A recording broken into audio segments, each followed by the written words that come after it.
Alexandro, everyone.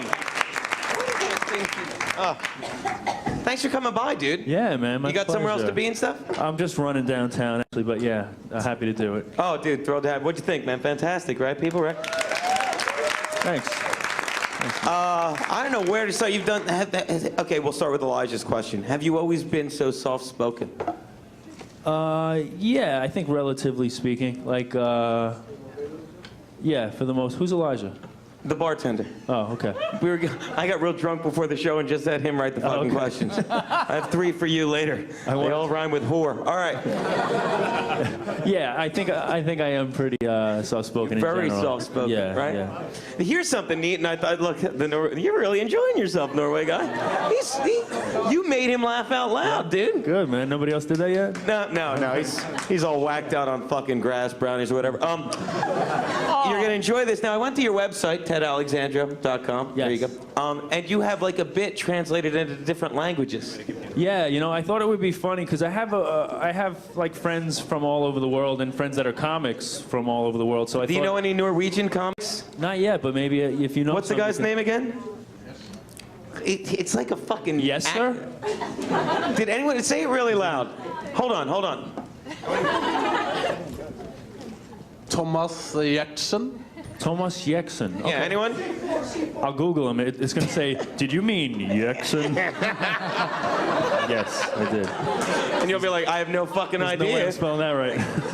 So why do you have it in different languages? I think it's great, but why? I just like the idea of seeing my act, you know, translated. So basically, I did a DVD like maybe 3 or 4 years ago, and so I took one of my jokes, which I thought would lend itself because it's somewhat physical as well.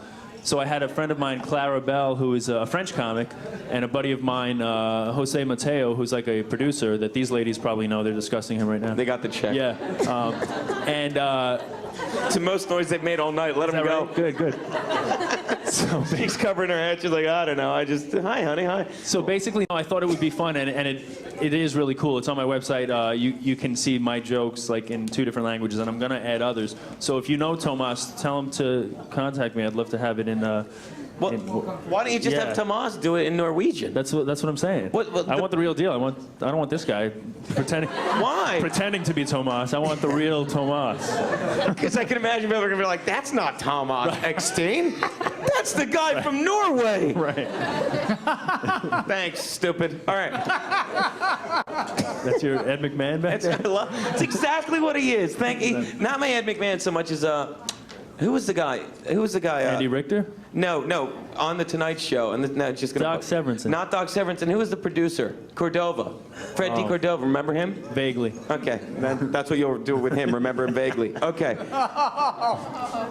What did you do before you were a comedian? I'm genuinely curious. I was an elementary school music teacher here in New York City. Were you really? Yeah, I taught K through 5. I taught the recorder, like Satan's little flute. Yeah. It's the only time they've clapped all night. I don't know why. Yeah.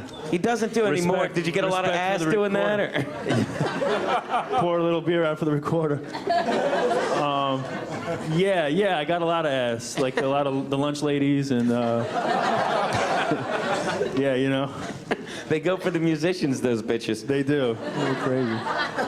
All right, and the other thing I wanted to ask you, you're doing something more internet because, you know, we like to apply to everyone because you can get it wherever you are, right? And you can steal it, sir. So, you're doing something on Comedy Central called, I think this is really cool, it's called Crash Course in Comedy. And it's, what is it? It's a 10-episode, you tell them. Yeah, it's on ComedyCentral.com, or you can access it through my site, tedalexandro.com. What is it again? I wasn't listening. It's a 10-week series teaching people, if you have any interest in becoming a comic, it's kind of like the basics of the do's and don'ts of getting started in comedy. And you can kind of, one of the cool features on the site is you can design your own kind of a virtual comic. And I'm on there as kind of like this little animated person too. I saw it. It's really frightening. It's pretty freaky. It's really. So it's worth checking out, and you can design your own comic and write your own material for this person to say. This little avatar, they call it, like a little, you know, web-designed creature. Has anyone here ever thought about being a stand-up comedian? Because who? Oh, fucking keep working at it, Mac. All right, he'll be on next month's show, entitled "Total Refund." Make fun of the fucking Norwegians? What? And one of the things is you can actually win a weekend in New York City and get New York City. It's rubbing off, man. Yeah, I know. And they can actually get to meet you. I think that's this guy on stage is one of those people you could win a chance to meet. You fucking met him just tonight. Isn't that great? Yes. I like that you can win a chance to meet me. You don't. Even if you win, it's still 50-50. But you got to be in it to almost win it. Hey, that's really it, dude. All right, here's one I like asking comics like you, because I think you're fantastic. Because comics, here's the thing, and all the comics I have on, I really think are great writers and stuff, and you are, but here's why.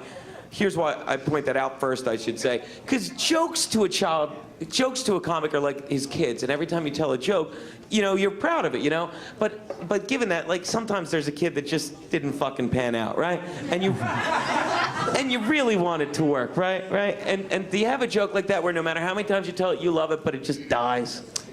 And I know a lot of times you can rewrite them and make them better, but does something stand out like that you just fucking stuck with before you finally? Yeah, well, that's kind of the thing, actually. It's sometimes those are the jokes that you do stick with, that you're convinced this is funny, it's gonna work, and then it doesn't work for months and months until you just find the right tweak on it. Like I do a thing about cleavage, that I talk about how cleavage is. It's almost like, ladies, we struck a chord, did we? Yeah, what's with the cleavage? Yeah, we noticed that. Cleavage is like, sometimes I talk, cleavage is like you can see why the bit never worked. Because I can't remember it. The cleavage is like a newborn baby. Like, it lets you know there's still good in the world. Sometimes I even talk baby talk to cleavage, like, yes, you are, yes, you are. Who's all scrunched together? You are, yes, you are. But for the longest time, I didn't have a bit, like a closing part of that, and I finally, in doing the bit over and over again, finally came to, at the end of it, I said, you know, I was looking up, I'd be like, they're adorable. Twins? And then I tagged in, adopted. Only, you got to think about that part. So yeah, so that bit finally came together, but that took months and months to kind of get that all together. Isn't it amazing?